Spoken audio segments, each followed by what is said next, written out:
Money came in later. We immediately start putting the blame game on each other.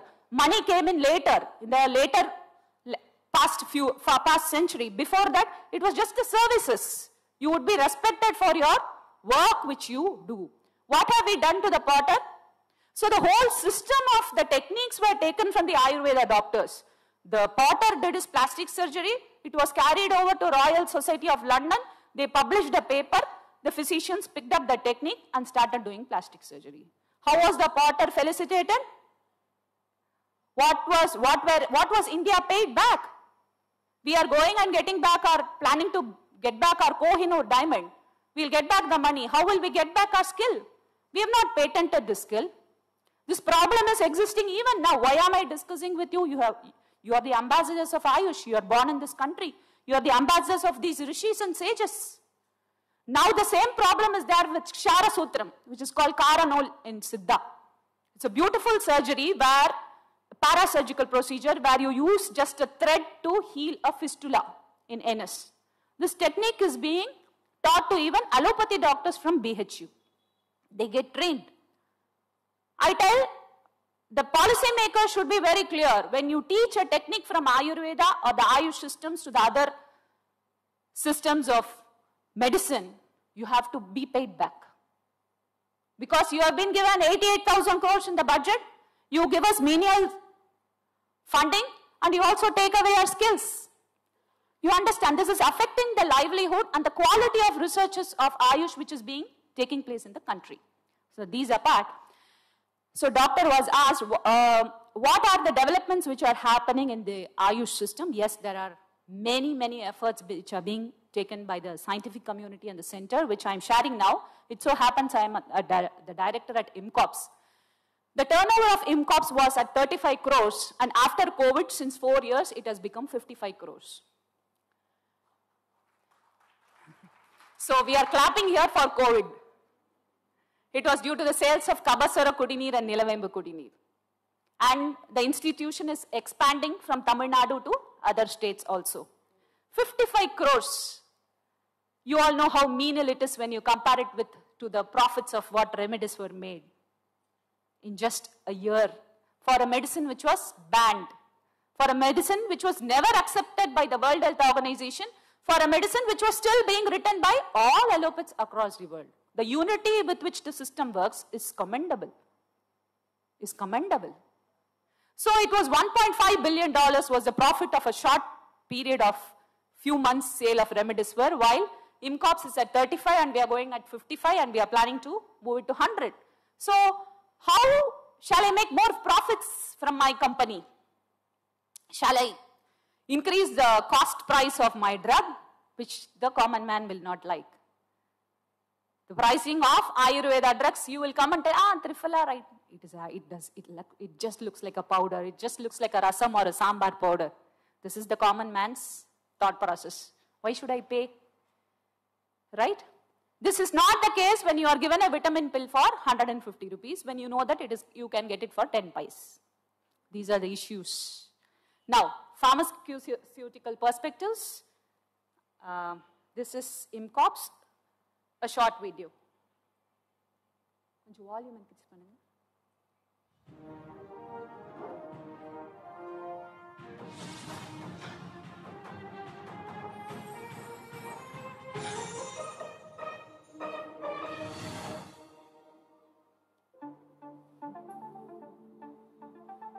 This is one thing which as Indians we must all be proud of. This is the first cooperative in India, cooperative society in the whole of India. It was started in 1944. Who had started it? It was an allopathic doctor who started. The Indian Captain Srinivasa Murthy was an cooperative pharmaceutical stores. An allopath, a military doctor. So this is the place where asavas are manufactured. This is a small lab. We have 100 kalvas at IMCOPS, which is the maximum in the whole of India. All procedures are done as per textual process, and of course modernization is there.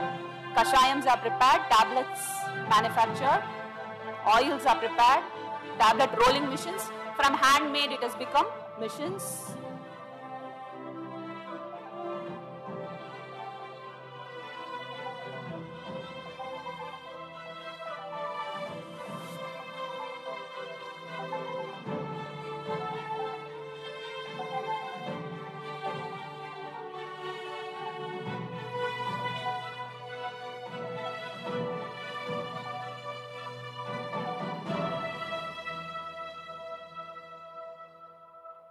IMCOPS, the Indian Medical Practitioners Cooperative Pharmacy and Stores. So we are also trying to take it across India and we are expanding. So what are the work we do at IMCOPS as a largest cooperative society, the first in India? As I told, it was started by an allopath. Why did this allopath start this? It's a very interesting story. He was a military doctor and he will find that during the World War, he will find that the army people, after having the fight, their wounds will not heal. And all the antibiotics and all the medicines we would run out of stock. So he will immediately, his father was an Ayurvedic doctor. They came from a traditional Vaidyas. He will take all the books, make references and start preparing pills and will immediately start also proposals of starting a cooperative society. That was how it was started. So without starting for just Ayurveda, he will also include Siddha doctors and Unani doctors. Unani, around 1,500 medicines are prepared here. So look at the vision of that allopathic doctor even long back. So Dr. had also asked Girija madam as to, do you have references of flu being treated in Tamil Nadu? It was asked by Dr. Ramanathan sir, yes.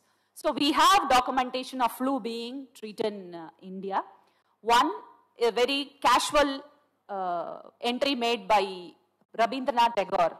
He had written a letter to, I don't remember his friend, where he would tell how they would treat flu with the help of Panchatikta Kashayam. He will tell how the hostel students at Shantiniketan did not get any fever or cold, while the hospital would be full in nearby villages. That is one record. And another very, very important record which we all don't know is Achanta Lakshmipati in Chen. He was also an allopath. An allopath would give away his allopathy degree in the 1940s because the government would pass a rule, the British government would pass a rule to remove the degrees of Ayurveda doctors, to remove the degrees of Ayurveda doctors. When that decision was made, Achanta Lakshmipati would give up his allopathy title. He was from an Ayurveda Vaidya family, and during flu, it is recorded, we get it in Google, he will start giving Panchatikta Kashayam and Triphala to all people around in Chennai, and he has also donated his land in which VHS, Voluntary Health Service, runs its research institute. So these were Vaidyas, these were allopaths who stood for Ayurveda.